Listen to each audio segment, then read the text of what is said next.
Hello, buddy. This is Beef and the Deuce Podcast on YouTube and Twitter X. Beef and the Deuce Podcast. I am the Deuce. Beef, what's going on? Happy CFP week. Yeah. Finally here. Finally, yeah. Finally here. Let's get this ball rolling. All right. So our always wrong predictions of the four horsemen of, we won't call them Notre Dame because we don't go to Notre Dame.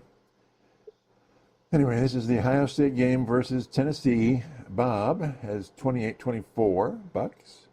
I have 31-20 bucks. You have 21-17 lowballing it there, bucks.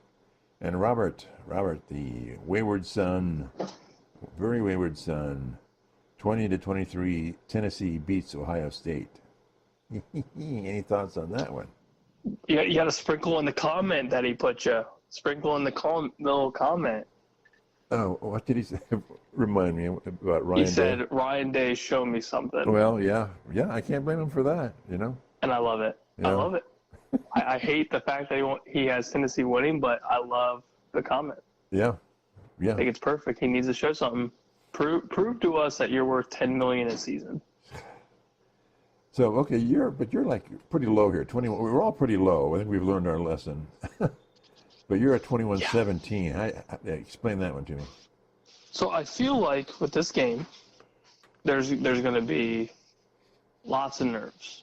Mm-hmm. Lots of nerves. First big CFP slate. And we are notorious for the slowest first quarter. Oh my God! Probably in the history of football. Yeah. Yeah. You probably have to go back pre-Woody Hayes for these. Oh, probably. We're about to go back to Nam. Yeah. Way before Nam, maybe before World War I. Leather helmets. I mean, it's bad. Yeah. So I'm expecting another slow first quarter. Uh-huh. And I feel like I just feel like we're gonna play real conservative. Like if we do get up quick, then we're just gonna kill the clock. And I feel like after the first quarter, I'm expecting a lot of running, a lot of rushing attack. Tennessee's got a good defense. They do have a good defense, which again I think that plays in both the Buckeyes' favor in defense and the Tennessee defense. I think it's just going to be very defensive. Okay. And maybe a couple of breakaway plays for both teams, and then just a lot of three and out, which I hate saying, but that's just kind of how I see it. Now, hopefully I'm wrong and we just put up a 50-burger. That'd be great. Yep. Put everybody on notice, but at least, I mean, we've gone pretty high scoring the last handful of weeks, and we have just been utterly terrible. Yeah. So let's change it up a little bit, go low scoring, and see what happens. Maybe the low scoring will make us score more. Who knows? Maybe we're the good luck charm. Okay. All right. So for the weekend, we have Indiana, Notre Dame, Penn State, SMU, Clemson, Texas, OSU, of course, and Tennessee. We just talked about that one. I'm saying Indiana beats Notre Dame. Am I absolutely crazy here? No, I have it on my FanDuel parlay as of right now. Really? Okay. So we are sitting in the same boat. I think Notre Dame has no passing attack. Nope. And I don't believe in Riley Leonard a whole bunch. Yeah, Indiana's got a great defense all around and an excellent passing attack. So I can see the Indiana defense making Riley Leonard beat them through the air. But Notre Dame has the number one rush offense of the nation. They do. I could see this game being very low scoring. But don't you think almost uncomfortably low? Don't you think Notre Dame will try and just pound it down Indiana's throat with the running game? I think they should. The key to them to win is rushing attack. Yeah. Play more physical. Yeah. And Indiana doesn't really have a lot to lose. Nobody had them in this race. Right. Now they're in. This is house money. They're playing with house money. Yep. And I think Cignetti won't be afraid of the big moment. No, and he's going to go for it. And I think he's not going to play scared, and that's going to benefit Indiana big time. Yeah. Notre Dame has a lot to lose. Yes. Especially playing Indiana. Yeah, and they're playing at home. Yeah. Now neither So team. I can see a very conservative, play calling scheme from Notre Dame, and I can see Indiana just kind of going for broke. Yeah. I mean, half these transfer guys are probably gone after this year, anyways. Right. So this is it. Mm-hmm. But yeah, I see somewhat low scoring, probably similar to like the low to mid 20s. I feel like the first team to score 20, let's say 24, probably wins that game.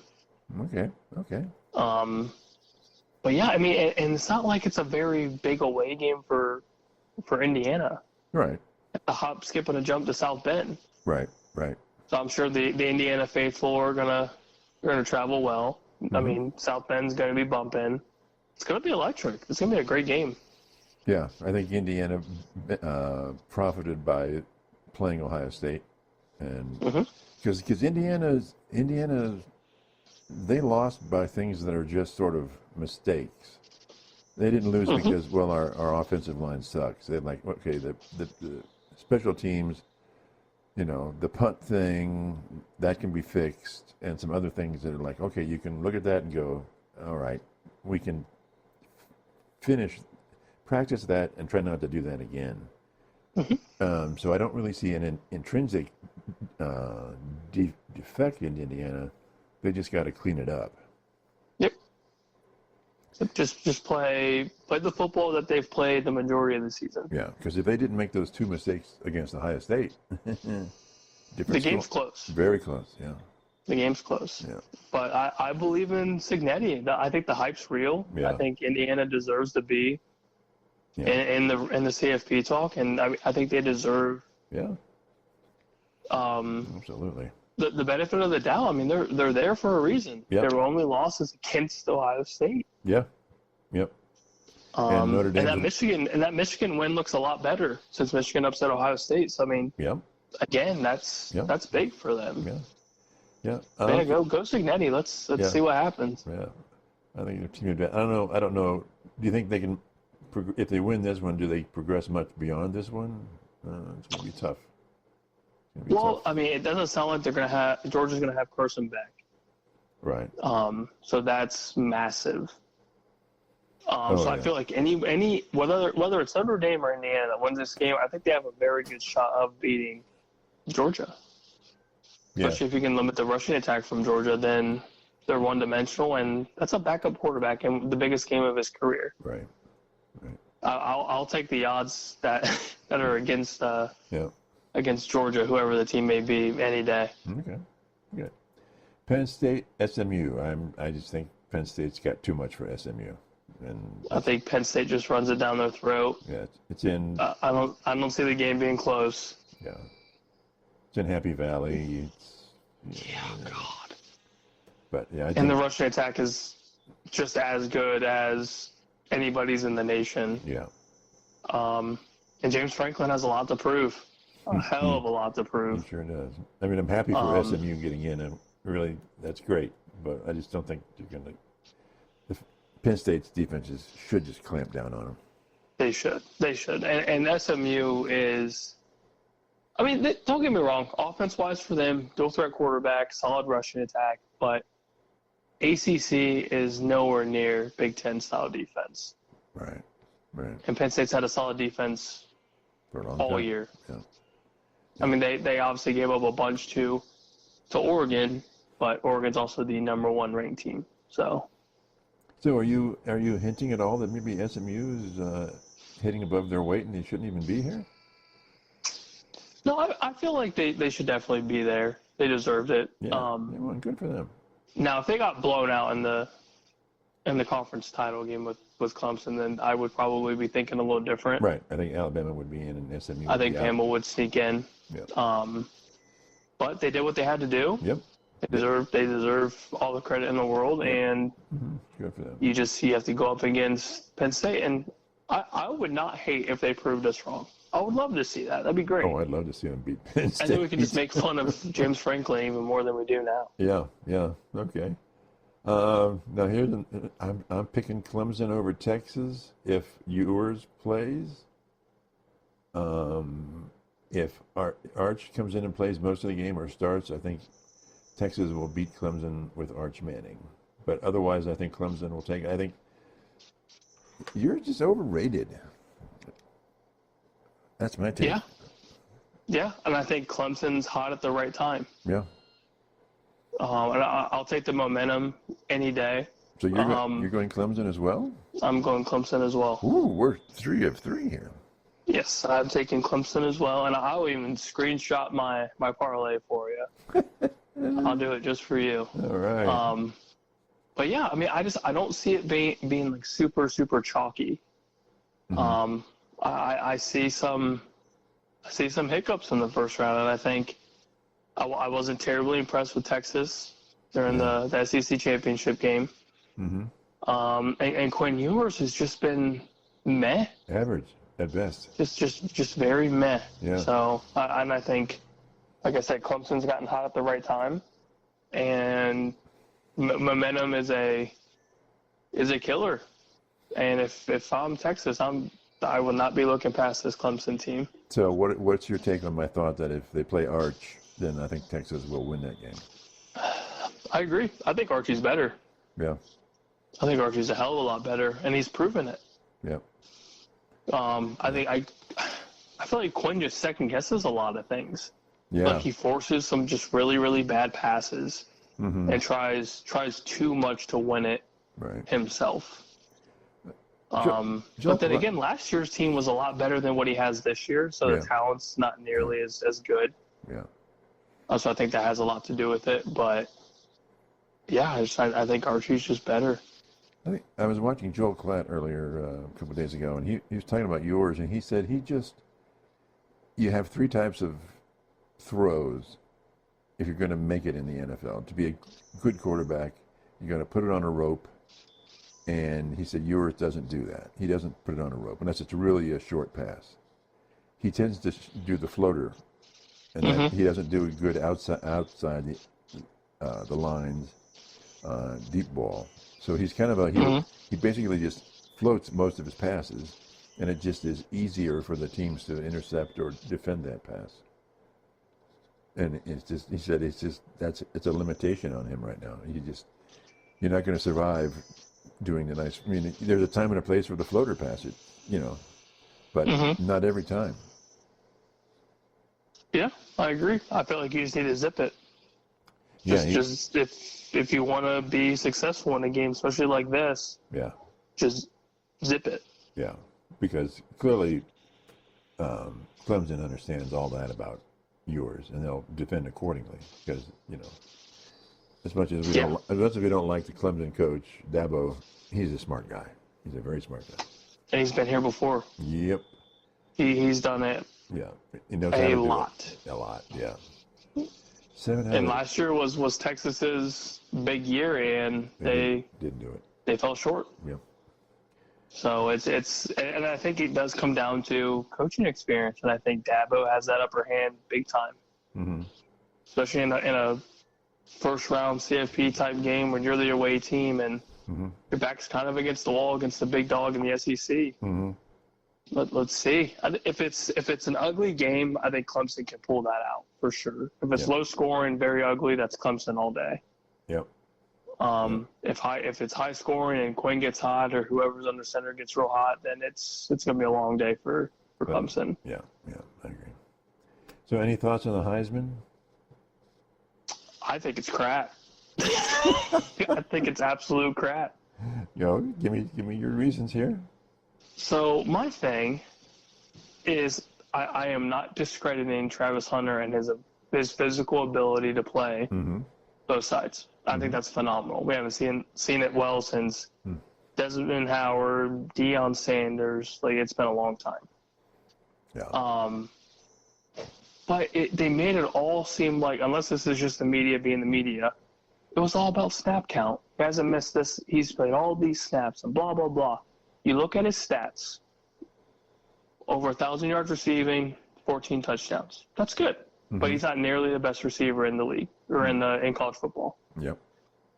Interception-wise, on the other side, 4. His 4 picks, 20, 30-something tackles. That's average. Mm-hmm. That's just very average. You combine all of that, you're not the best college football player. You're just not. So that you say they're going by the fact that he's doing both ways. Yes, okay. That we haven't seen it in a while. And, that's all fine and dandy. I'm not saying he doesn't deserve to be there. Mm-hmm. But if you're looking at just the pure best college football player, it's not him. Who's yours? It's Ashton Genty by a mile. Yeah. By an absolute mile. You haven't seen anybody rush for over 2,500 yards in a very long time, it seems like. Yeah. Probably since we did our, Wisconsin boys, Melvin Gordon, JT. Yep. Mm-hmm. Those dudes, we haven't seen it since then. And he is destroying every team he's played. But, okay, Mike, come back to you. Okay, it's Mountain West. Big deal. Okay. Big deal. Yeah. But you still have to produce the numbers. And I know there's some games that were stat padded and, some games he shouldn't have been in and he was doing whatever. But, yes, you play in the Mountain West. I go and look at the Oregon game. He put up over 200 all-purpose yards. Yeah. Against the number 1 ranked team in the nation. Yeah, and they lost by 3. Yep. And all he's done since then is continue to run for over 100 yards a game and has 30-something touchdowns on the year. Mm-hmm. They win the conference, and they're in the CFP with a bye week. Yep. That's awesome. That's amazing. Does it seem like it's going to be about the third defender that touches him has the first real shot to bring him down? I mean, he's a bulldozer. Yeah. I mean, he is a phenomenal athlete. And if you look at the popular vote, this is what kind of made me think a little bit more about as to why I didn't believe Travis Hunter deserved it. I know the popular vote doesn't mean squat, but if the fans of college football think that he's the best player, where's the disconnect between him and the Heisman voters?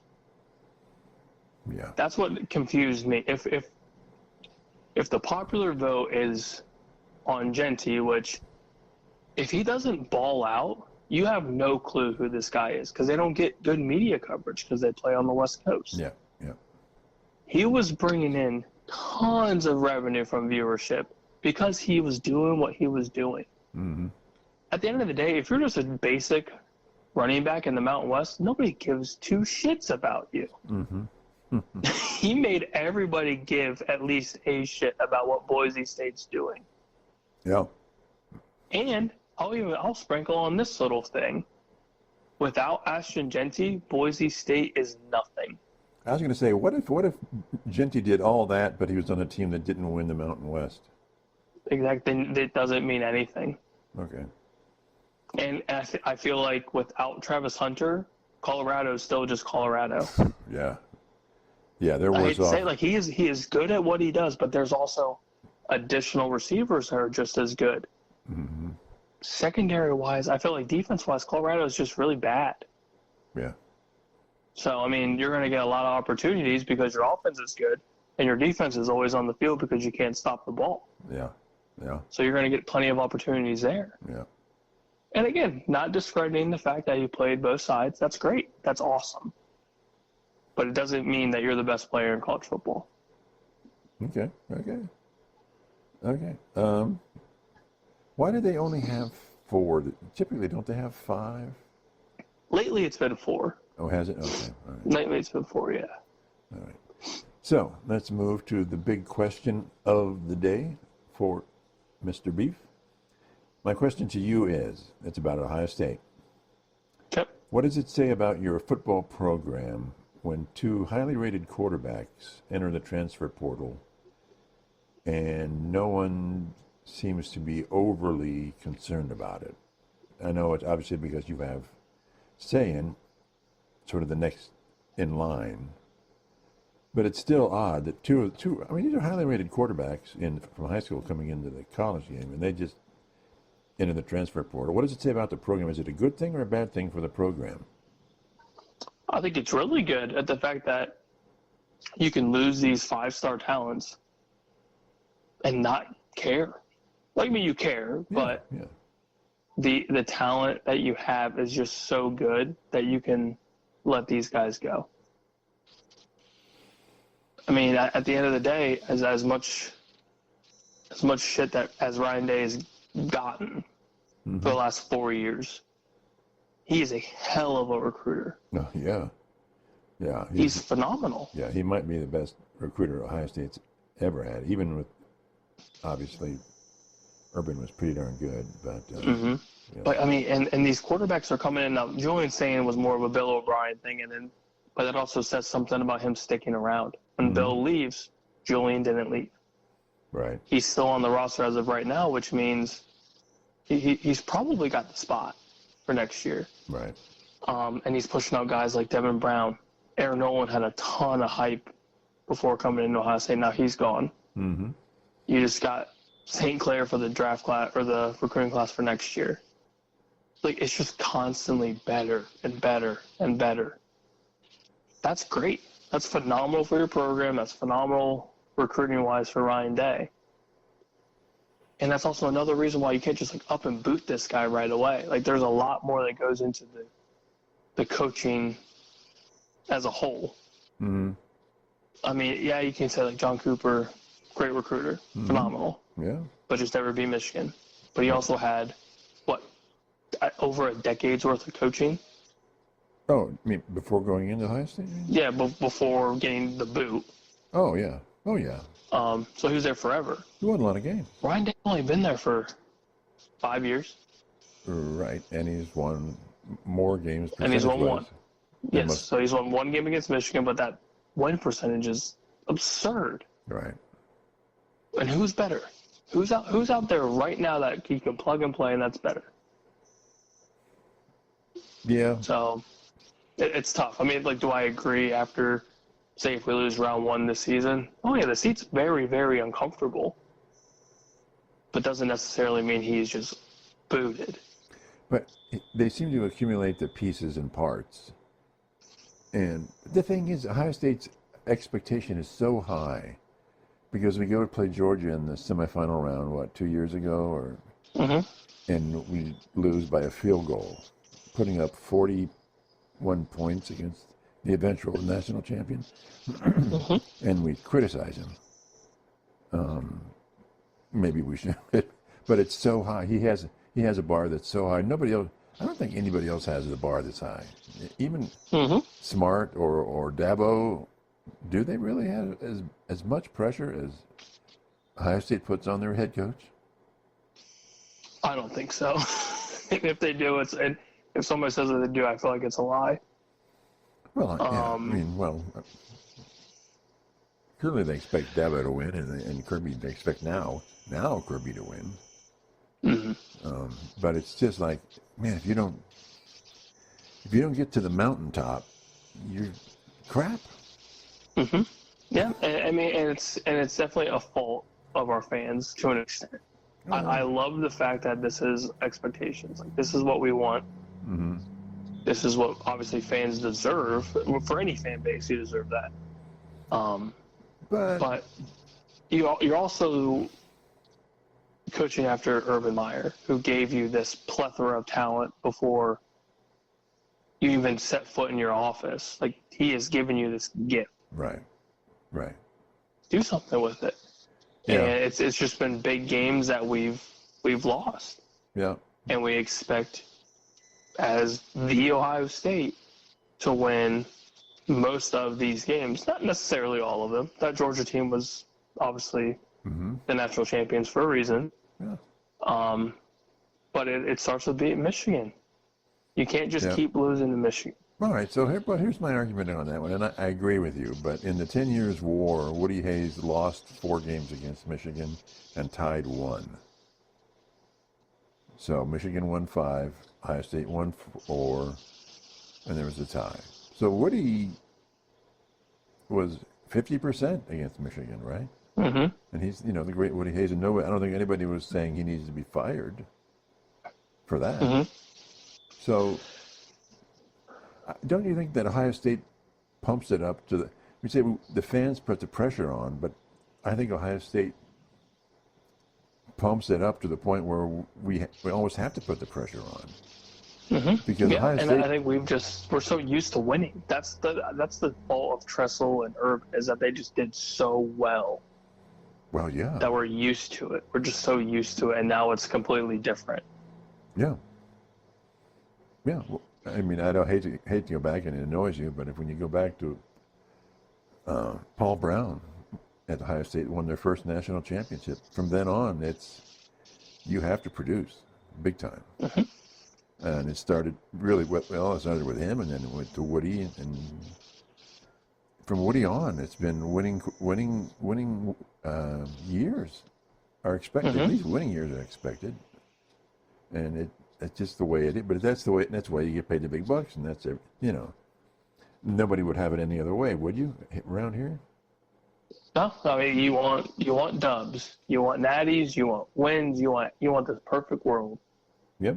Yep. But I also don't hate I hate the fact that we're losing Michigan. I hate it. But yeah, well, it's a rivalry. It's supposed to be like this. Yeah. Yeah. If it's any good rivalry, it's like Duke and North Carolina. Mm-hmm. You never know who's winning that rivalry. Ever. Yeah. Now this Michigan Ohio State rivalry is starting to become very, very 50-50, and that's the beauty of it. Right. I think the rivalry was being diminished between Tressel and Meyer because they just kept beating the crap out of Michigan. Oh, it was a bloodbath. There was 20 years of we're going to win, maybe lose one game out of 10. That's not a Mm-hmm. rivalry, you know? No, and now Michigan with under Harbaugh before he left, he got his dudes. Mm-hmm. He took them to the promised land. Right, and then left. He did his job. Did his job. And Yeah. as much as I don't like the guy, phenomenal coach. So And it took time.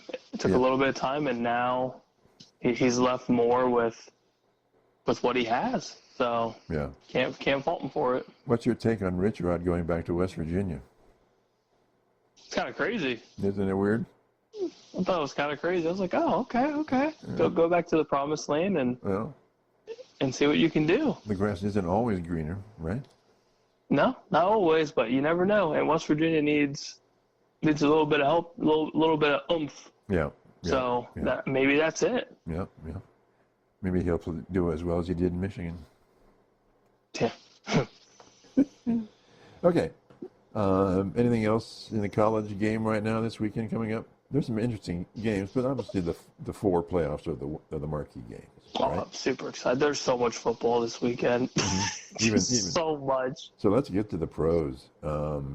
This is really heating up. Steelers Ravens. Give me your take on that one. That's going to be a fist fight. They both need to win bad. Yeah. They both need to win, and Baltimore's kind of slowed down, which I feel like they do every year. Outside of last year, it was just they were hot, gets to the playoffs, and then it's all done. This year started off super hot, and the schedule's gotten the best of them. So it's... Well, didn't they lose the first two games?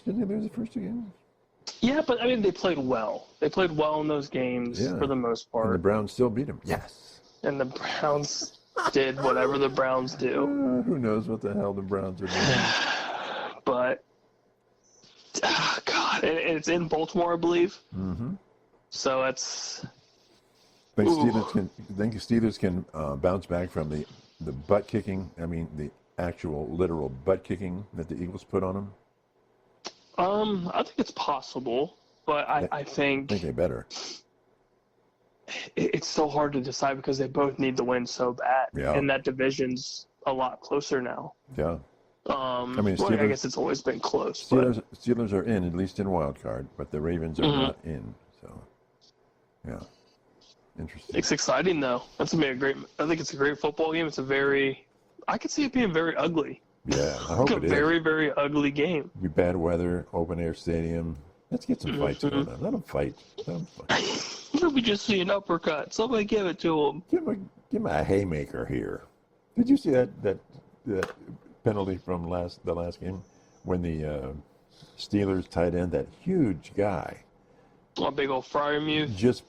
I don't know, he's number 80. He's this tight end for Pittsburgh. Their defensive Oh, you're talking about Washington. That dude's a freak. Oh yeah, that's right. And just pushed him out into the back of the end zone. Mm-hmm. I thought Dude's a freak. That was great stuff. Of course they fought, right? Let them fight. Why not? Why not? I know the NFL's, we can't have fights. It's a violent game, but we can't have fights. Let them fight. It's like the hockey, let them fight for a while. Just let them fight. Let it all go. It's fine. It's all fine. As long as somebody's getting hurt, let them fight. They got all this gear on. They're not going to get hurt. Anyway, so that's me playing Mr. Old School here. What's really intriguing to me is the game against the Vikings and the Seahawks. Both the Vikings are in, and the Seahawks are tied with, who are they tied with? Somebody in their division. But I think, to me, this is a game where the Vikings want to impose their will on the Seahawks and make a statement game. Like, we are 12-2, and we're going to pound you.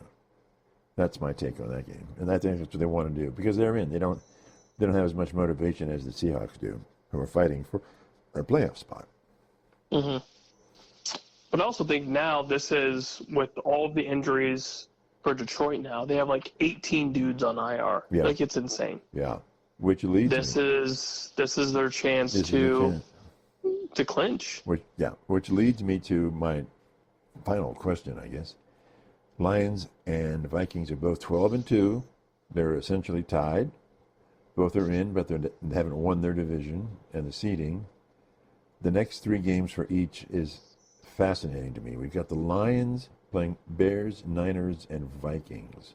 That could go 2-1. It could go 3-0. Vikings are playing the Seahawks, the Packers, and the Lions. The last game of the season, Vikings and Lions. This is classic football right here. I'm just fascinated. Give me your take on this? Vikings could go 3-0. They could go 2-1. So give me your take on this. I like Minnesota winning out.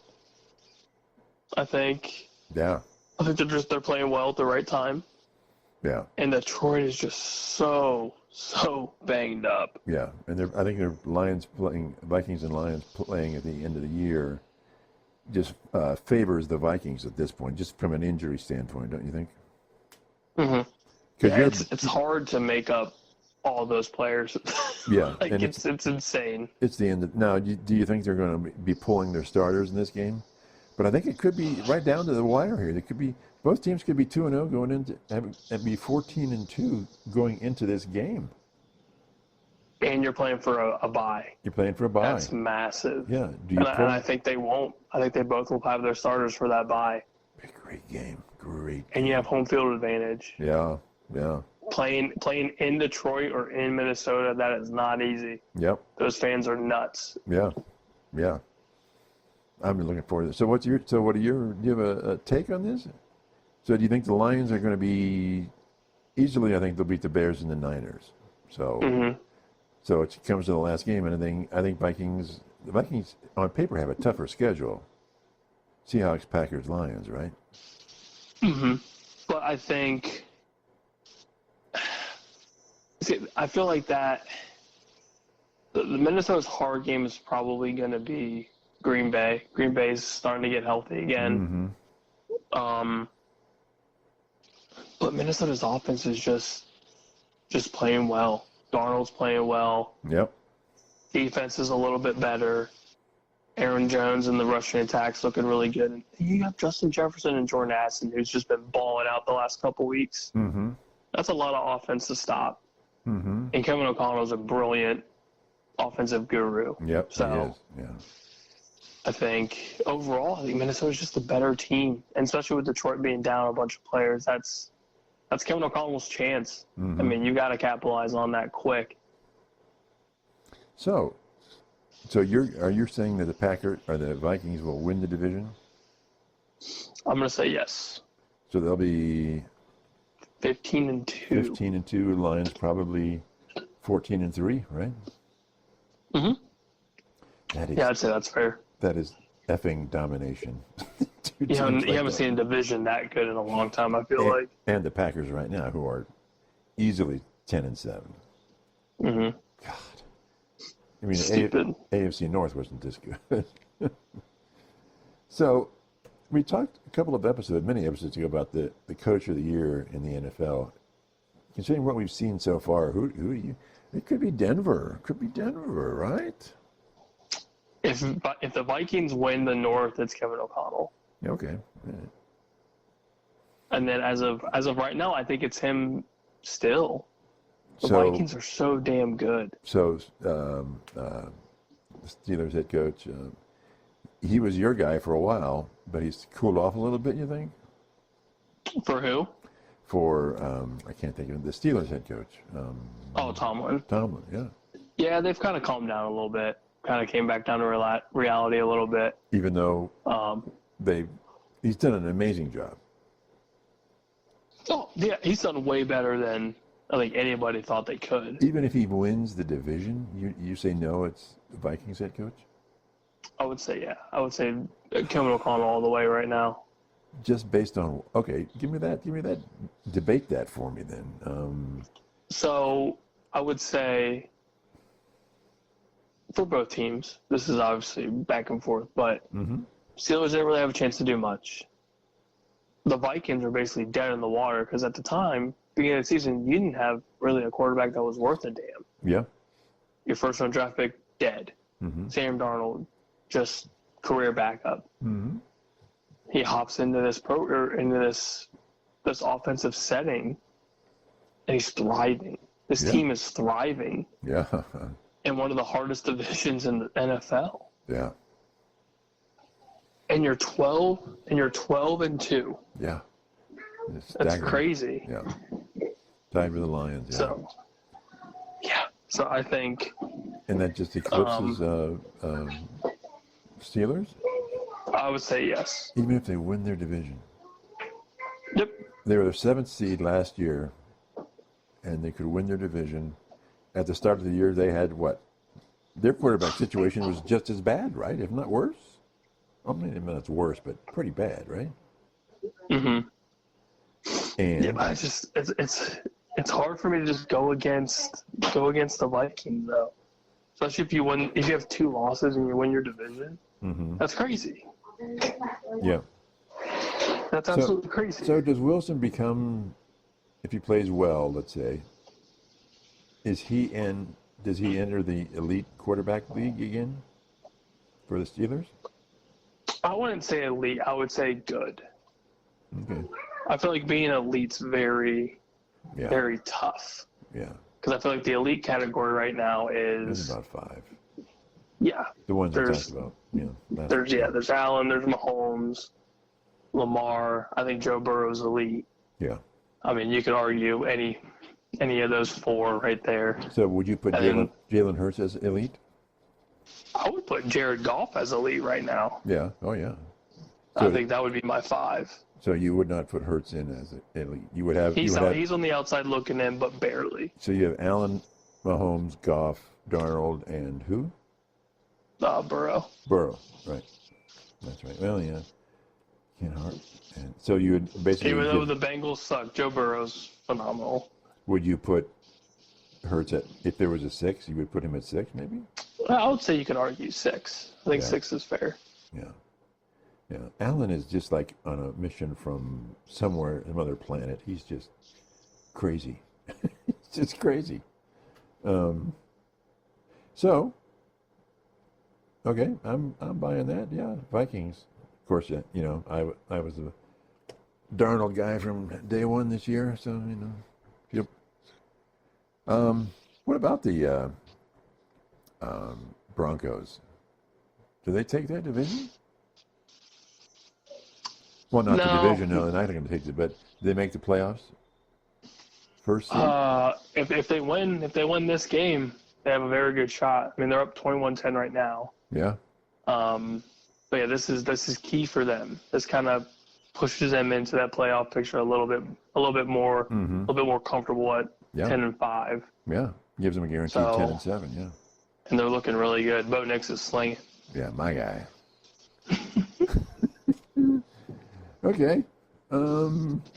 Any other thoughts on the pro game here?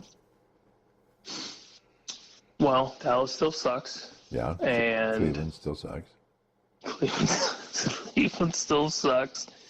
But I think overall, as we went into that playoff picture in the last episode, it's still murky. There's still a lot of opportunity for a lot of teams.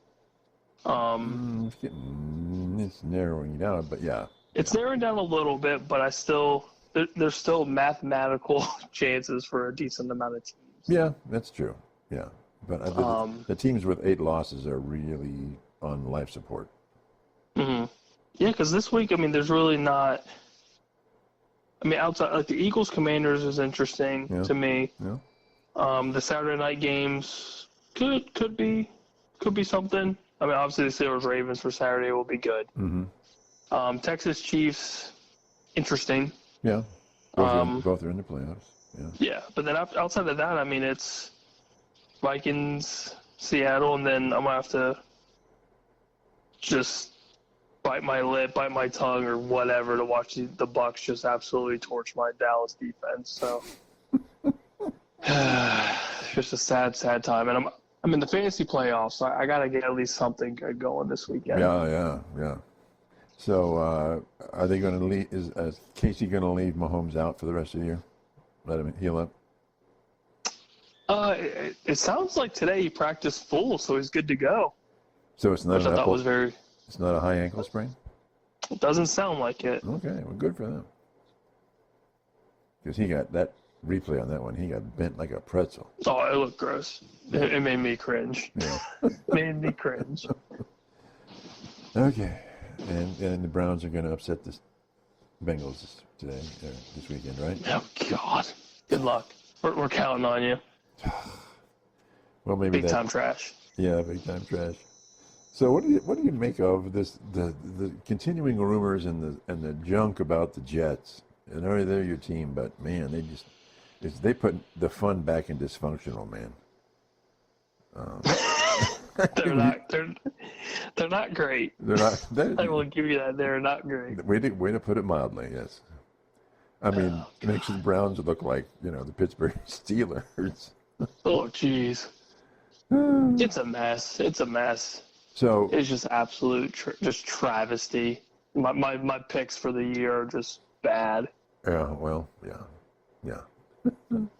Did you hear the one about their owner didn't want to draft? Oh, he didn't want to take Judy.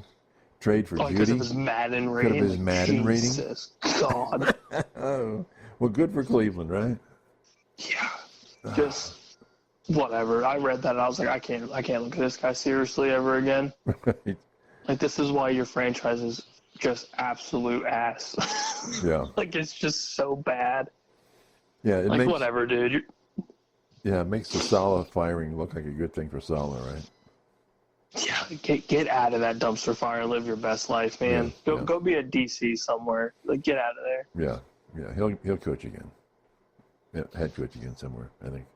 Oh yeah, I think sooner rather than later, or at least be on a staff and then work his way back up. Yeah, for sure. All right. Well, is that it for this week? This episode? I think so. Go Bucs. All right. Go Bucs. All right. Talk to everybody later. Bye.